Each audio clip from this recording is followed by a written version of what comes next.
దేశ ప్రజల ఆకాంక్షలకు అనుగుణంగా కేంద్ర బడ్జెట్ ఉందని పశ్చిమ గోదావరి జిల్లా తణుకు ఎమ్మెల్యే ఆరిమిల్లి రాధాకృష్ణ అన్నారు. పోలవరం ప్రాజెక్టుకు 5,000 కోట్లకు పైగా, విశాఖ ఉక్కు కర్మాగారానికి 3,000 కోట్లకు పైగా కేటాయింపులు చేశారన్నారు. ఉద్యోగులకు 12 లక్షల రూపాయల వరకు ఆదాయ పన్ను మినహాయింపు ఇవ్వడం హర్షణీయమన్నారు. అన్ని వర్గాల ప్రజలకు మేలు చేకూర్చేలా బడ్జెట్ ప్రవేశపెట్టారని ఆరిమిల్లి అన్నారు. ఆంధ్రప్రదేశ్కు ప్రత్యేకంగా ఈరోజు వైఎస్ఆర్ కాంగ్రెస్ పార్టీ అధికారంలో ఉన్నప్పుడు ఈ రోజుకి తేడాన్ని గమనిస్తే పోలవరం ప్రాజెక్టుకి ప్రత్యేకంగా నిధులు కేటాయింపులు చేసడం జరిగింది.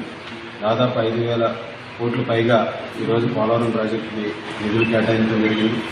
అదేవిధంగా ఏదైతే చంద్రబాబు నాయుడు గారు గత ఎన్నికల్లో హామీ ఇచ్చారో స్టీల్ ప్లాంట్, వైజాగ్ స్టీల్ ప్లాంట్కి సంబంధించి 3,000 కోట్ల పైగా ఈరోజు దాంట్లో కేటాయింపు చేయడం జరిగింది.